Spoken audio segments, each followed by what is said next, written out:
আমরা যখন প্রথম বিমান যাত্রা করতে যাই তখন আমাদের মনে নানান প্রশ্ন জাগে যে কোন স্টেপে কি করতে হবে এবং বর্তমানে এয়ারলাইন্সে যে বিভিন্ন নিয়ম আপডেট হয়েছে টিকিট বুকিং থেকে শুরু করে ফ্লাইটে ওঠা এবং ফ্লাইটে নামা পর্যন্ত সব স্টেপ বাই স্টেপ আলোচনা করব আজকের এই ভিডিওতে।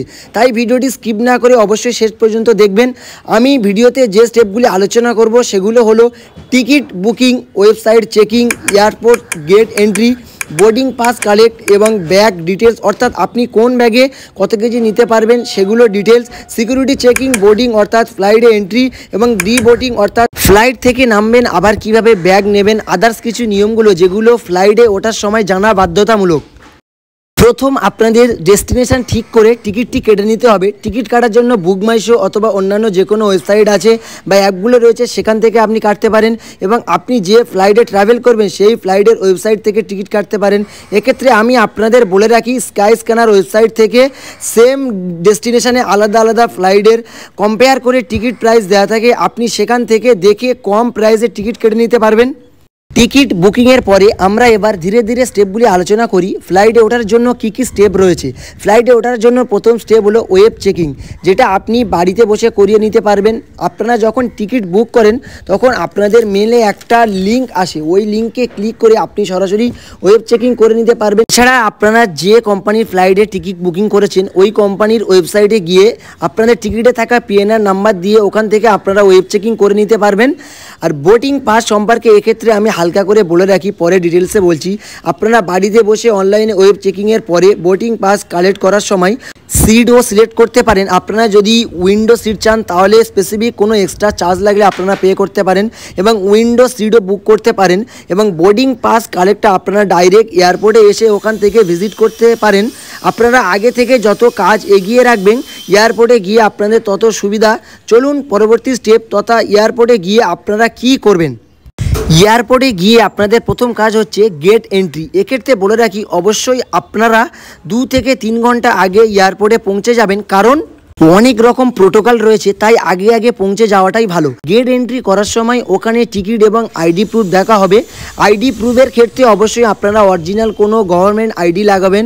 আপনার পাসপোর্ট, ভোটার আইডি, আধার কার্ড এবং প্যান কার্ড এমন ধরনের কোনো গভর্নমেন্ট আইডি প্রুফ লাগাবে এবং এই আইডির সঙ্গে আপনাদের টিকিটের নাম যেন সেম হয়। টিকিট আপনারা প্রিন্ট আউট অথবা ফোনে দেখাতে পারেন। আর এক্ষেত্রে বলে রাখি আপনারা এই আইডি প্রুফ বাড়িতে বসে ও ভেরিফিকেশান করে নিতে পারেন। বর্তমানে ডিজি অ্যাপ যে অ্যাপটি ওয়েবসাইট রয়েছে ওখান থেকে আপনারা করেও নিতে পারেন। এয়ারপোর্ট থেকে ফিজিক্যাল বোর্ডিং পাস কালেক্ট করে নেওয়াটাই বেটার, কারণ এখানে ফিজিক্যাল বোর্ডিং পাসের মধ্যে আপনি আপনার গেট নম্বরটি মেনশন পাবেন এবং বোর্ডিং পাস কালেক্ট করার জন্য আপনি যে কোম্পানির টিকিট কেটেছেন, ধরুন আপনি ইন্ডিগো বা এআরএসি, যে কোম্পানির টিকিট কেটেছেন আপনি বোর্ডিং পাস কালেক্ট করার জন্য সেই কোম্পানির কাউন্টারে যেতে হবে। এয়ারপোর্টের মধ্যে বিভিন্ন আলাদা আলাদা কোম্পানির কাউন্টার রয়েছে, আপনি সেখানে যাবেন, আপনি আপনার বোর্ডিং পাস কালেক্ট করে নেবেন। এরপর আপনার ব্যাগ চেকিং হবে। ব্যাগ চেকিংয়ের ক্ষেত্রে আমি বলে রাখি আপনি কত কেজি করে নিয়ে যেতে পারবেন। 7 কেজি এবং 15 কেজি। 7 কেজি যে ব্যাগটি হবে এই ব্যাগটি আপনি আপনার কাছে রাখতে পারবেন এবং ওই ব্যাগটি আপনি নিয়ে সঙ্গে যেতে পারবেন। আর 15 কেজি যে ব্যাগটি হবে অর্থাৎ ওই ব্যাগটি আপনাকে দিয়ে দিতে হবে। যখন এনাদের কাছে আপনি দিয়ে দেবেন এনারা আপনার নাম এবং ফ্লাইট নাম্বার সব কিছু মেনশন করে ব্যাগটি ওখানে দিয়ে দিতে হবে। এবং 15 কেজি ব্যাগটি যদি খুবই গুরুত্বপূর্ণ হয়, আপনি কোনো জিনিস থাকলে সেটি অবশ্যই ওনাদেরকে মেনশন করে দেবেন। ওই ব্যাগটি ওরা এক্সট্রা কেয়ার দিয়ে নিয়ে যাওয়া হবে। 15 কেজি যে ব্যাগটি আছে ওই ব্যাগটি যদি 15 কেজির থেকে বেশি হয় তাহলে আপনাকে এক্সট্রা পে করতে হবে। আর যদি 1 থেকে 2 কেজি এক্সট্রা হয় তাহলে আপনি রিকোয়েস্ট করলে ওরা নিয়ে যেতে পারে। পরবর্তী গুরুত্বপূর্ণ স্টেপ হলো সিকিউরিটি চেকিং। সিকিউরিটি চেকিংয়ের জন্য ওখানে আপনাদের কেবিনে ব্যাগ রাখতে হবে এবং আপনার কাছে মোবাইল, ম্যানি ব্যাগ বা কোনো ধাতব কোনো বস্তু থাকলে সেগুলো সেখানে ট্রেতে রাখতে হবে। এবং যদি ভারী কোনো জ্যাকেট বা আপনি কোমরের কোনো বেল্ট এবং ভারী কোনো শু পরে থাকেন সেগুলো ওই ট্রেতে রাখতে হবে। মেটাল ডিটেক্টর মেশিনের মাধ্যমে আপনাদের চেকিং করানো হবে। আপনার কেবিনে ব্যাগটি রাখতে হবে। রাখার পরে আপনার ল্যাপটপ বা অন্যান্য কোনো বস্তু রয়েছে সেগুলো একটা ট্রেতে রাখলে মেশিনের মাধ্যমে ওদিকে চলে যাবে। ওই দিকে গিয়ে আপনি আপনার লাগেজটি এইভাবে কালেক্ট করে নেবেন। আর এই ছোট ছোট জিনিসগুলি আপনি অবশ্যই আপনার কাছে রাখবেন, কারণ ওই 15 কেজি ব্যাগে রাখবেন না, কারণ ওই ব্যাগটি আপনার কাছ থেকে একবার চলে গেলে ওই ব্যাগটি আর পাবেন না। ওই ব্যাগটি সেই ডাইরেক্ট আপনার ডেস্টিনেশনে গিয়ে আপনি পাবেন। সিকিউরিটি চেকিংয়ে সবাই আপনার কাছে কোনো ছুরি, লাইটার, দেশলাই, বন্দুক এরকম কোনো বস্তু রাখতে পারবেন না। সিকিউরিটি চেকিংয়ের পরে আপনার ভিতরে প্রবেশ করতে হবে। আপনাদের বোর্ড পাসিংয়ে গেট নাম্বার মেনশন করা থাকবে, অর্থাৎ যে গেট থেকে আপনার ফ্লাইট আসবে বা আপনাকে ফ্লাইটে নিয়ে যাওয়া হবে সেখানে আপনাদের ওয়েট করতে হবে। তবে এক্ষেত্রে বলে রাখি, অনেক সময় গেট নাম্বার চেক ঠিক হয় না, অনেক সময় চেঞ্জও হতে পারে। অবশ্যই আপনি ওই এয়ারপোর্টে অ্যানাউন্স বোর্ডে অবশ্যই লক্ষ্য রাখবেন, ওখানে খেয়াল রাখবেন। এয়ারপোর্টের মধ্যে বিভিন্ন স্টল রয়েছে যেখান থেকে আপনি খাওয়া দাওয়া করতে পারেন এবং কোনো কিছু কিনেও নিতে পারবেন। পরবর্তী স্টেপ হলো বোর্ডিং চেকিং। এখানে আপনার বোর্ডিং চেকিং করার পরে ফ্লাইটে তোলার জন্য নিয়ে যাওয়া হবে। এক্ষেত্রে বলে রাখি, মানে দুইভাবে ফ্লাইটে তোলা হয়। যদি ফ্লাইট রানওয়ের মাঝখানে থাকে তখন আপনাদের এয়ারলাইন্সের নির্দিষ্ট বাস রয়েছে, ফ্রি অফ কস্ট এই বাসে করে নিয়ে যাওয়া হবে ফ্লাইট পর্যন্ত।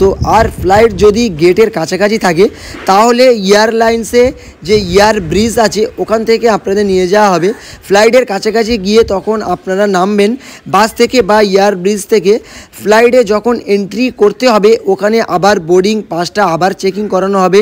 চেকিং করার পরে ফ্লাইটের মধ্যে আপনাদেরকে এন্ট্রি করতে হবে।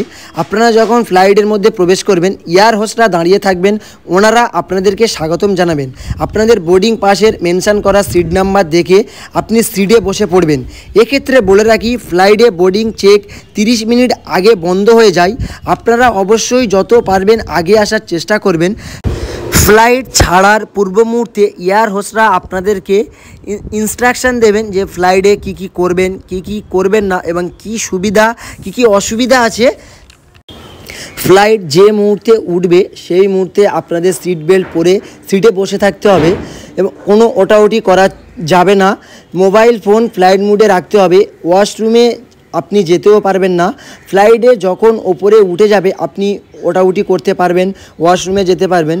ফ্লাইট ছাড়ার আগে দরকারি কোনো কল থাকলে আপনি আগে করে নেবেন, কারণ ফ্লাইটে বসে আপনি কল করতে পারবেন না, কারণ ফ্লাইট নেটওয়ার্ক ফোনটা আপনার নেটওয়ার্ক পাবেন না ওপরে উঠে গেলে। আপনাদের কোনো রকম কোনো প্রয়োজন হলে মাথার ওপরে এই যে সুইচ দেখতে পাচ্ছেন অ্যালার্মের জন্য, এটি ক্লিক করবেন, এয়ার হোস্টরা আসবেন। আপনাদের কোনো কিছু সুবিধা অসুবিধা বা কোনো কিছু জানার থাকলে ওনাদের জিজ্ঞাসা করবেন, ওনারা খুব সুন্দরভাবে আপনাদের বলে দেবেন।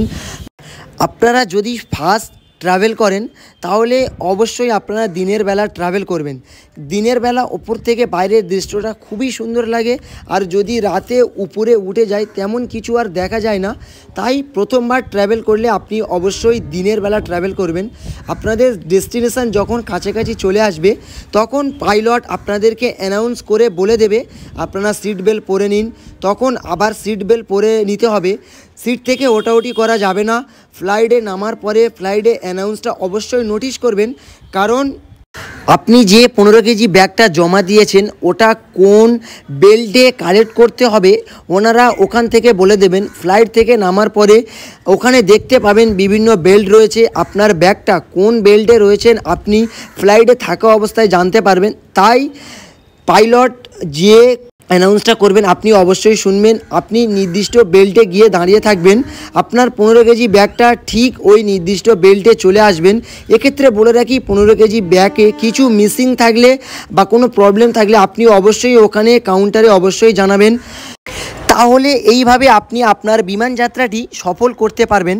ভিডিওটা যদি আপনার উপকার লাগে, ভিডিওটা যদি ভালো লেগে থাকে তাহলে চ্যানেলটি অবশ্যই সাবস্ক্রাইব করবেন এবং চ্যানেলটি সাবস্ক্রাইব করে এইভাবে আমার পাশে থাকবেন। তো চলো, টাটা, থ্যাংক ইউ অল।